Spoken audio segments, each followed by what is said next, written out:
Mateus capítulo 27, a partir do versículo 22.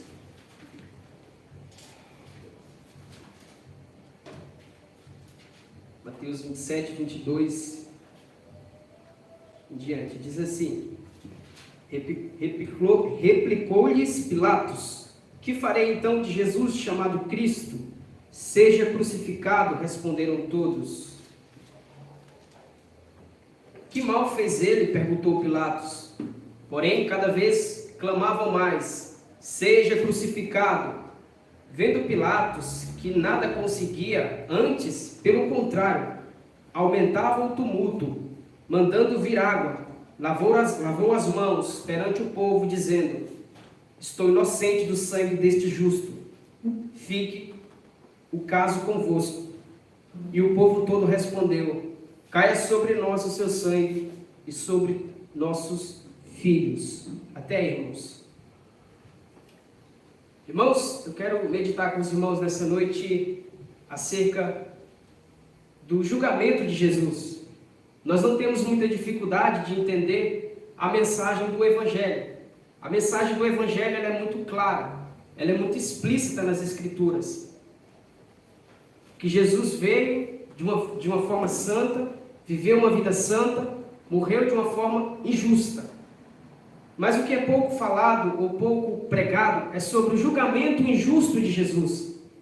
E hoje, pelo auxílio do Espírito, eu quero comunicar essa mensagem aos irmãos. Como foi o julgamento de Jesus? Quais processos foram aplicados para que Jesus fosse crucificado?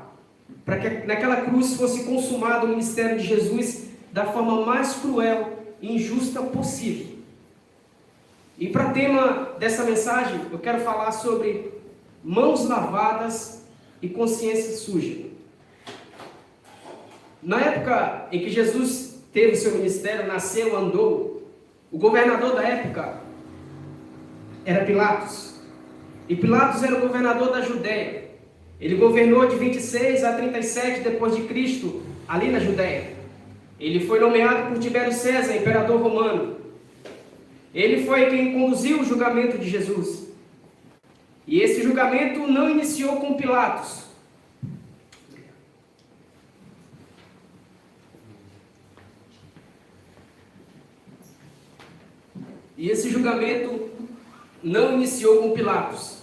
Apesar de ele ser o governador, o regente, o dirigente daquela província na época, não houve honestidade no julgamento. Em João 18:31 vai nos dizer que os judeus chegaram diante de Pilatos e Pilatos falou: crucificam. Mas eles disseram: a nós não é lícito matar ninguém. Nós não temos essa autoridade para matar. O máximo que nós podemos é acusar, é apontar. Mas sobre nós não há essa autoridade de matar, de executar. Nós precisamos que essa autoridade seja nos permitida. E tu é a ferramenta para isso, Pilatos. Tu é o pivô principal desse julgamento. Sem atuação, sem que tu diga que sim, sem que tu bata o martelo, nós não crucificaremos. Nós não o mataremos. De tal forma que eles tiveram que causar a morte de Jesus. A morte de Jesus foi causada, foi criada, foi provocada. E nós temos algumas irregularidades gritantes no julgamento de Jesus, para a época e para hoje. Por mais que naquele tempo era um tempo muito retrógrado, era um tempo muito atrasado, mas nós conseguimos ver, através dos evangelhos, quão injusta foi a maneira que foi conduzida o julgamento de Jesus. Primeiro que o horário a qual eles abordaram Jesus. Os irmãos sabem que ali depois ele oraram no Getsemane por alguns momentos, algum período, e 1 hora antes da meia-noite eles chegam com os porretes, com um traidor chamado Judas Iscariotes, que trai o Salvador com um beijo. E naquele momento, 1 hora antes da meia-noite, era proibido haver qualquer tipo de julgamento ou ajuntamento no Sinédrio. Mas eles fizeram isso. Eles atropelaram a lei. atropelaram as regras, tudo em nome do ódio, tudo em nome da inveja. Quem julgou? No capítulo 18, versículo 13 de João também, vai dizer lá que um dos sumos sacerdotes da época, Anás, sogro de Caifás, foi quem julgou Jesus. Os irmãos sabem que pela lei mosaica e pela descendência arâmica é que viria um sacerdote. Mas naquela época estava tão corrompido de uma forma que havia 2 sacerdotes. Havia 2 sumos sacerdotes. Um horário regular. Um sistema religioso corrompido. E a Bíblia vai nos dizer que Anás, considerado pelo povo de Israel como legítimo sumo sacerdote, foi o primeiro a julgar a Jesus, a inquirir a Jesus. Mas ele era considerado pelo povo. Mas Roma tinha levantado um sumo sacerdote. E esse sumo sacerdote era Caifás. De tal forma que Anás era sogro de Caifás. Então havia um complô muito grande. Havia uma corrupção religiosa muito grande naquela época.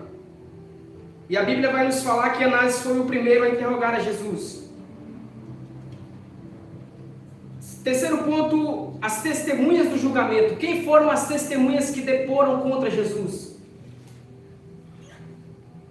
E a Bíblia vai nos dizer que ele começa a perguntar para Jesus.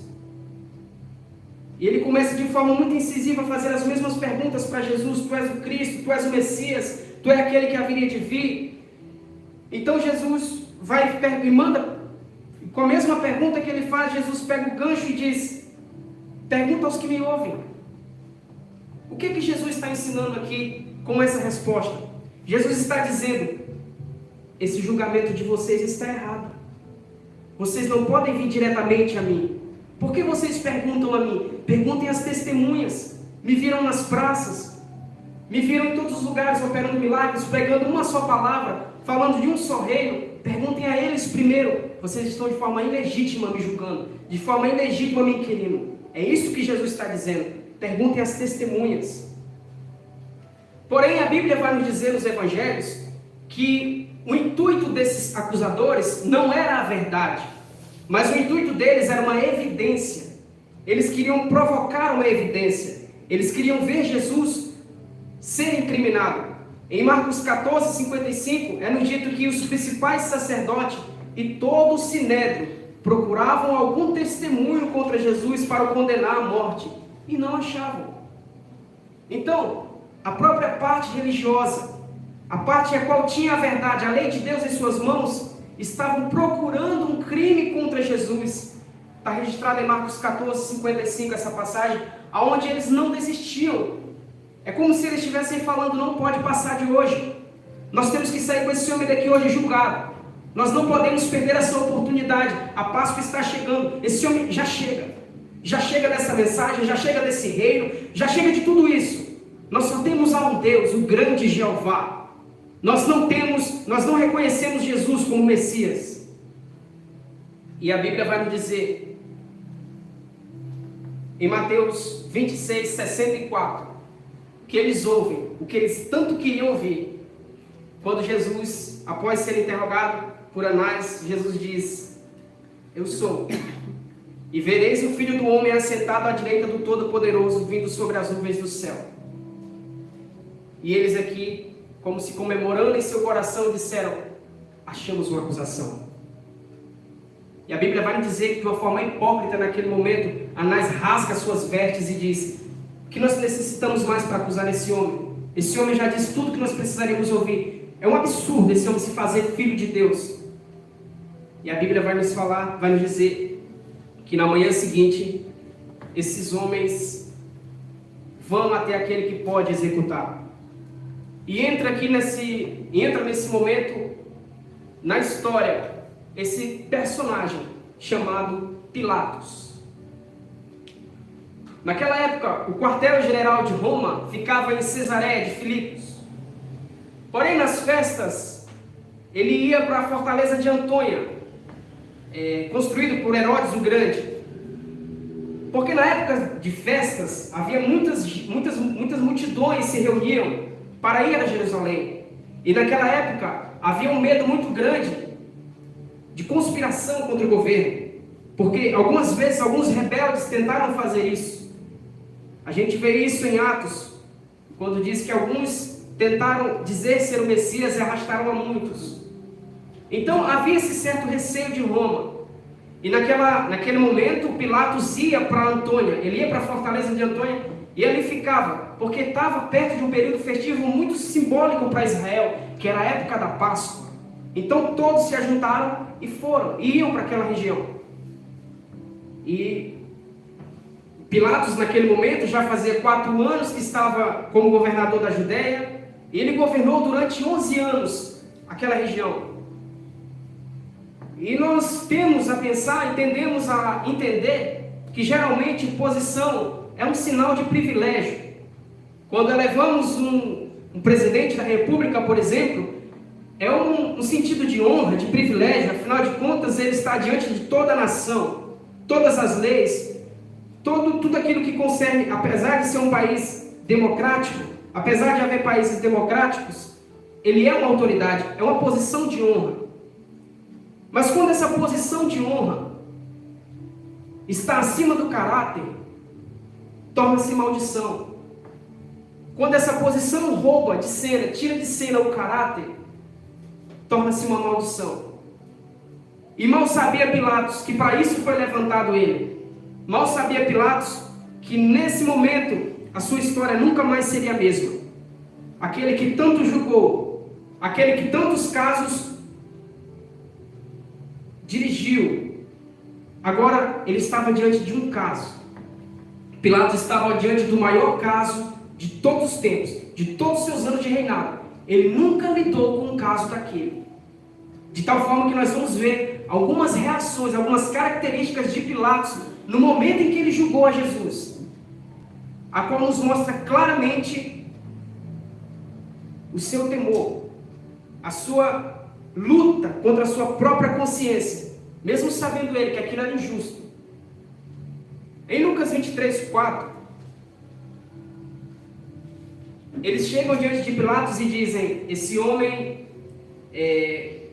estamos acusando ele de sedição, ele está querendo tomar o trono de César e ele pecou contra a nossa lei, fazendo-se igual a Deus, chamando-se ele a si próprio de Filho de Deus. Mas em Lucas 23, 4, se os irmãos forem ver, Pilatos ele faz uma pergunta muito estratégica. Ele pergunta para Jesus: Jesus, a primeira pergunta de Pilatos: tu és o rei dos judeus? Por quê? Por que Pilatos faz essa pergunta? Porque Pilatos era inteligente, de certa forma. Pilatos sabia o que havia no coração daqueles homens. O problema de Pilatos não era contra a lei judaica. A autoridade de Pilatos, o que ele devia manter em controle, era o trono de César. Sabiamente, sabido por nós, então nós esperamos que Pilatos pergunte: é verdade, ó Jesus Nazareno, que tu quer tomar o trono de César, o rei de Roma, o imperador de Roma? Não. Ele pergunta o quê? Ele pergunta: tu és o rei dos judeus? Isso nos mostra que Pilatos conseguiu, através dessa resposta, que Jesus diz assim: tu dizes isso. O que é que Jesus está dizendo? Jesus dá essa resposta para ele: tu dizes isso. Jesus está dizendo assim: Pilatos, tu só está repetindo o que falaram para ti. Você só está falando a mesma coisa que já disseram para você. E nessa passagem eu consigo ver, irmãos, e entender que ninguém jamais disse que Jesus é o Filho de Deus, que ninguém jamais, ainda que contra a sua consciência, diz que Jesus é o Filho de Deus, se não for pelo Espírito Santo. À luz desse texto, nós conseguimos ver lá em Mateus 16, quando a João é revelado isso, que ele era o Cristo, o Filho do Deus vivo. E isso homem natural nenhum pode afirmar. Então Jesus diz: tu dizes isso, tu dizes isso. O que ele diz para Pedro? Espírito do meu Pai te revelou isso. Para Pilatos: tu dizes isso. Há uma declaração sincera que flui dos lábios, mas é uma declaração profunda e verdadeira que flui do interior, revelada pelo Espírito Santo, quando Jesus se manifesta ao tal. Então, uma das formas também de Jesus contradizer isso é como se Jesus também dissesse para Pilatos: Pilatos, eu sou rei, mas eu não sou rei conforme a tua ótica. Eu não sou rei conforme tu pensas. E nem como o conceito religioso de Israel pensa. Porque o meu reino não é desse mundo. O meu reino não é desse mundo. E ele diz: nem como você pensa, nem como os religiosos pensam. Não sou rei dessa forma, não sou rei dessa maneira. O meu reino não é implantado dessa forma. Então, em João 18, 31 e 32, ele diz: matam-os, matam. Pilatos libera Jesus e diz: matam. Fiquem à vontade, podem matar. E a Bíblia vai nos dizer, em Levítico 24, que aquele que blasfemar o nome de Jeová, certamente será morto, e toda a congregação certamente o apedrejará. Jesus estava sendo acusado de blasfêmia contra Jeová. Mas aqui, no Antigo Testamento, vai nos dizer que Jesus deveria ser morto a pedradas. Mas o evangelista vai nos dizer que, para se cumprir a profecia, Jesus não foi morto a pedradas. Ele poderia ser morto a pedradas. Mas os homens, quando pensam que estão frustrando os planos de Deus, Satanás perseguindo a semente da mulher para a profecia não se cumprir, se cumpriu da mesma forma. E não foi como a lei ordenava. Mesmo com tanta sabotagem, foi como estava decretado: maldito aquele que for pendurado no madeiro. Porque estava profetizado disso sobre ele. Então, quando Pilatos recebe essa notícia de que eles não podiam crucificar, Pilatos ficou pressionado. A primeira pressão que Pilatos sentiu. E é nos falado em Lucas 23, versículo 7, que ele toma essa oportunidade para transferir a sua responsabilidade. E a Bíblia vai nos dizer que eles disseram: esse homem vem desde a Galileia, pervertendo os ensinamentos de Deus. Aí Pilatos, o quê? Ele é galileu? Sim. Manda para Pilatos, manda para Herodes. Herodes Antipas, tetrarca da Galileia, governava a Galileia. Essa responsabilidade não cairá sobre mim. Manda ele para Pilatos, manda ele para Herodes. E a Bíblia vai nos dizer que Jesus vai até Herodes. Está lá em Lucas 23, a partir do verso 7. E quando ele chega diante de Herodes, Herodes pede um sinal a Jesus: faça um sinal. E Jesus não respondeu, ficou em silêncio. Naquele momento ele foi esbofeteado, ele foi agredido, vilipendiado, humilhado. E a Bíblia vai nos dizer que Jesus retorna de novo para Pilatos. E Herodes diz: eu não vi nenhum crime nesse homem, Pilatos. Eu não vi nenhum crime nesse homem. Então, em Lucas 23, no verso 14 a 15, quando ele volta da presença de Herodes, pela segunda vez ele diz: eu não vejo culpa nenhuma nesse homem. Eu não consigo enxergar culpa nenhuma nesse homem. E aquela multidão ensandecida, com sangue nos olhos, o acusavam violentamente. Mas havia um costume em Israel de todas as vezes que havia uma festividade, próximo de uma festividade, eles soltavam alguém em detrimento de outro. E entra o personagem Barrabás nesse momento, mais um escape para Pilatos. E Pilatos aqui se mostra um covarde, quando ele diz aos judeus: tem um costume de vocês, que vocês sempre soltam alguém. O que é que Pilatos está dizendo? Pilatos está apelando para tudo, menos para assumir aquilo que está sobre ele.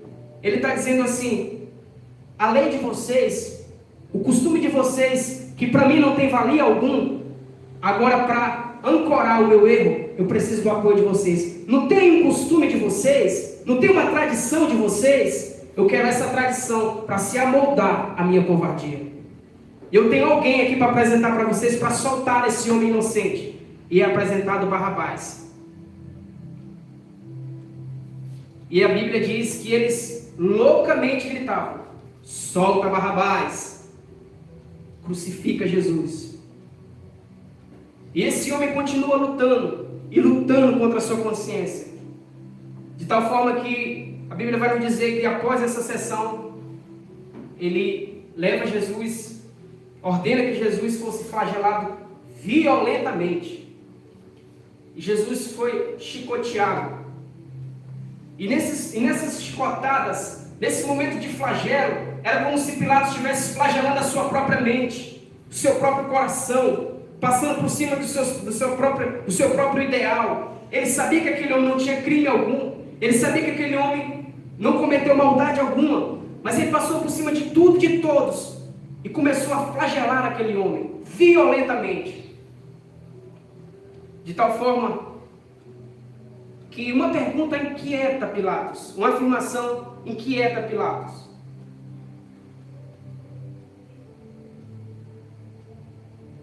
Quando pela última vez ele pergunta: tu não sabes que eu tenho autoridade para te matar, para te crucificar?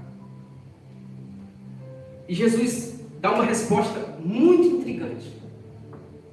Ele não deu essa resposta para Herodes, para os judeus, para ninguém. Mas ele deu para Pilatos. Ele diz a famosa declaração: nenhuma autoridade teria sobre mim se de cima não fosse dada.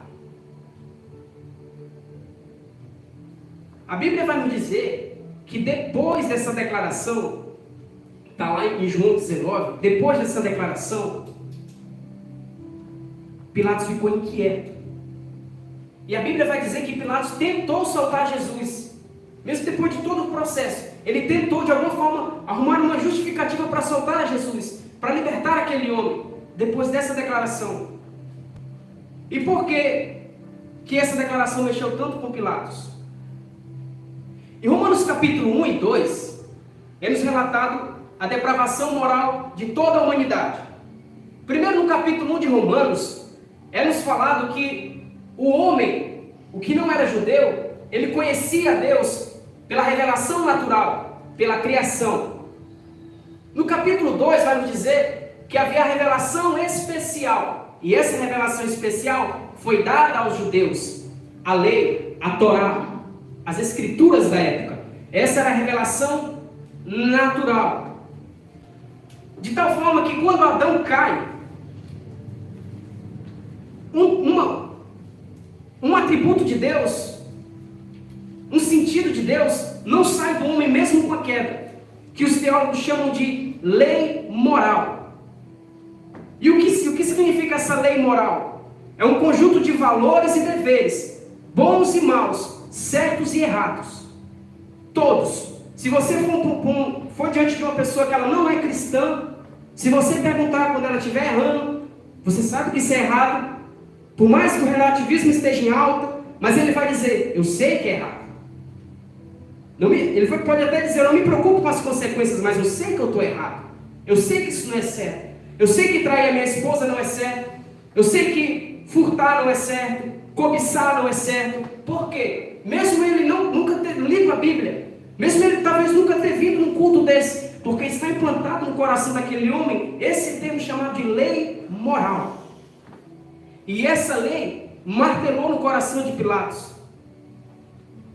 Em João 19:12, estou pegando esses links de outros textos, porque o julgamento de Jesus ele é entendido dessa forma, se nós linkarmos com os outros evangelhos. Pilatos ele estava lutando ferozmente contra a sua consciência. Aí entra o que nós falamos no começo. A declaração do povo era essa: ou você mata ele, ou você não é amigo de César. Ou você mata esse homem, inocente ou não, nós não queremos saber. Ou tu mata, ou tu não é amigo de César. E a Bíblia vai nos dizer que ele ouve. É curioso, irmãos. Na mesma passagem a qual ele manda Jesus para Herodes, na Galileia, no versículo 12 do capítulo 23 de Lucas, vai nos dizer que Herodes ficou de bem com Pilatos. Havia uma rixa entre Pilatos e Herodes na época. Então essa ação fez com que Pilatos ficasse de bem com Herodes. Em Mateus 27, 26, quando ele entrega de vez a Jesus aos seus algozes, ali naquele momento ele fica de bem com a multidão. E quando nessa declaração ele decide crucificar Jesus ou entregar Jesus, ele fica de bem com César. Mas na pregação do apóstolo em Atos 4, 27 vai nos dizer que ele foi um dos colaboradores para a crucificação de Jesus. Ele foi um dos culpados, o pivô principal por Jesus ser crucificado. Está em Atos 4, 27. Ele não está isento de culpa. Então, ele vai e pergunta: o que farei? Esse aqui é o cúmulo, irmãos. Quando ele faz essa pergunta, ele está dizendo assim, ele sendo autoridade, ele está dizendo assim: tem como vocês criar alguma coisa para me condenar ele? E isso, irmãos, é uma das atitudes mais covardes que nós vemos no julgamento de Jesus. Ainda que o cargo desse homem tivesse sido ameaçado, a sua própria vida, mas ele foi às últimas instâncias, ele não tinha mais para onde correr. E quando ele pergunta isso, ele está querendo que os seus algozes dissessem: nós temos uma prova, nós temos, mas tudo que eles tinham eram mentiras, eram acusações falsas, era tudo armado. Então, a Bíblia vai nos dizer que esse homem chega ao ponto de lavar as mãos, o famoso ato de lavar as mãos. Alguns historiadores dizem que Pilatos nunca largou esse costume. Depois que ele cometeu isso, ele frequentemente ficava com esse ato de lavar as mãos. Ficou com uma paranoia na mente, de tal forma que ele lava as mãos. E nesse lavar de mãos, ele está decretando o seu fim. Ele está dizendo hipocritamente: crucifiquem vocês, e sobre mim não recairá a culpa desse homem.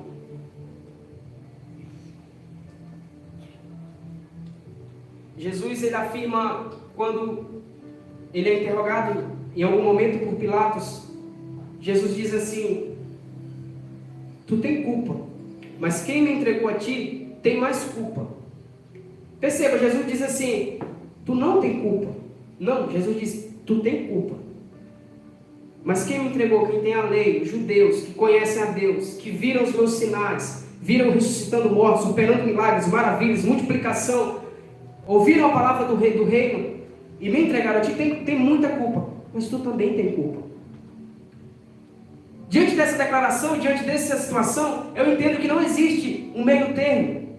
Não existe seguir ou ficar em cima do muro. Não existe. No reino de Deus não existe essa possibilidade. Ou eu sou cristão, ou eu sigo a Jesus, ou eu desço do muro.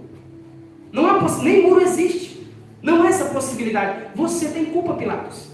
Não pense que você não tem culpa. Você tem culpa. Está lá em Romanos 2, vai nos dizer que quem lei pecou, sem lei será condenado.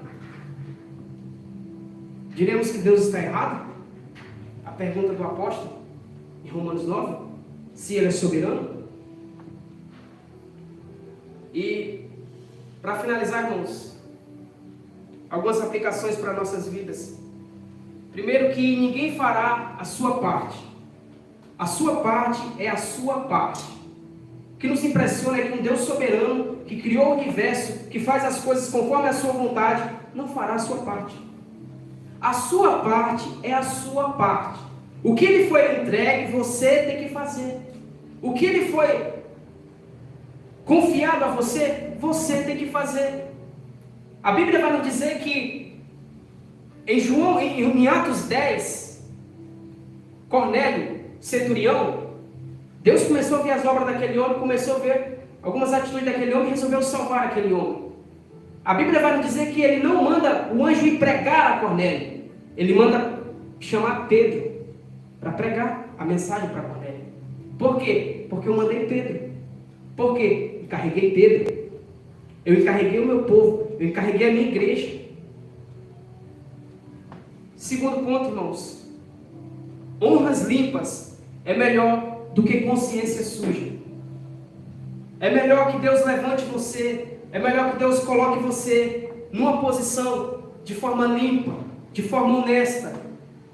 Queira Deus ou não fazer isso, do que você dormir com a consciência suja, do que nós dormirmos muitas vezes com um pensamento de culpa, de sabermos que não foi Deus que nos colocou, não foi de forma honesta que nós estamos ali, estamos exercendo aquele cargo, aquela profissão, que estamos naquela repartição, mas que nós pisamos em pessoas, fizemos de forma errada, burlamos alguma etapa para chegarmos ali.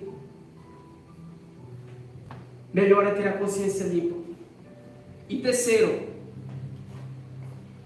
resistir à verdade não alterará ela. Ele faz uma pergunta sublime também durante o julgamento, quando ele pergunta o que é a verdade. Talvez de forma sarcástica ou de zombaria, ele pergunta isso para Jesus: o que é a verdade? De tal forma que ele resiste a essa verdade. O verbo encarnado era a verdade. Jesus era a verdade. Ele resiste até o fim, mas Jesus não foi mudado. Vocês percebem que Jesus ficou desfigurado. A Bíblia diz que quem olhava para ele não reconhecia mais. Ele estava totalmente desfigurado, mas ele não mudou. Hebreus 13:8 vai dizer que tudo muda, menos o Senhor. O Senhor não muda. Passa os céus e passa a terra, não muda. Ele precisava passar por aquele processo, mas a verdade continuou lá. A verdade continuou intacta. De tal forma que a verdade não conseguiu ser driblada. Jesus era a verdade. Então, quando nós resistimos à verdade a todo custo, passando por cima de se apegando ao nosso orgulho, às nossas convicções, nem isso vai alterar a verdade. A verdade é uma das únicas coisas na terra que é inalterada. Tudo nessa vida você pode dizer que é relativo, menos a verdade. E Jesus era a verdade. Eu não sei se por via do destino, mas nós queremos um Deus soberano. A irmã Crislane, hoje, a esposa do Anderson, ela postou algo muito interessante, irmãos, no Instagram, e eu fiquei feliz, porque era exatamente o que dizia essa mensagem. Sobre até o pastor Paulo Borges Júnior. Ela compartilhou essa publicação dele, e lá ele faz uma analogia ali de duas bacias, onde ele fala sobre se nós somos a bacia de João 14, 13, ou se nós somos a bacia de Mateus 27. Que bacia somos nós? De tal forma que ele diz a seguinte frase: homens ensinados a pensar que as coisas se resolvem com o poder das mãos, no dia em que eles se sentem pressionados, pensando que serão isentos da culpa de algo que pode dar errado, seu lavar de mãos não tornará inocente perante Deus. Eu achei muito interessante essa aplicação. Então, homens que estão acostumados a darem canetadas, a resolverem tudo na caneta Bic, que pensam que podem passar tudo e todos para trás, não pense ele que a sua caneta o livrará, trazendo para os nossos dias de hoje. Que se nós dissermos assim, se ele disser assim, faça o que querem com a nação, faça o que querem com esse povo, vai dizer que ele não tem culpa, porque naquele dia ele vai chegar diante do trono de Deus e vai dizer: eu não fiz nada, eu governei, foi uma maravilha daqui para trás. Quando chegou nessa situação aqui, onde eu deveria ser justo, onde a balança enganosa o Senhor abomina, eu disse: façam vocês. É aquela coisa, né? A pessoa quer ser esperta, né? E acaba sendo pior. É a sabedoria segundo o mundo. Então, irmãos, essa é a palavra do Senhor para nós nessa noite. Que o Senhor nos ajude a cada dia aplicarmos essa palavra, assumirmos aquilo que Ele nos confiou e tentarmos ser justos diante daquilo que nos for confiado, que nós nos depararmos durante o nosso dia a dia, nossa caminhada cristã. Porque não assumir a responsabilidade também é culpa. Amém? Deus abençoe. Convido os irmãos para nós orarmos nessa noite. Em nome de Jesus.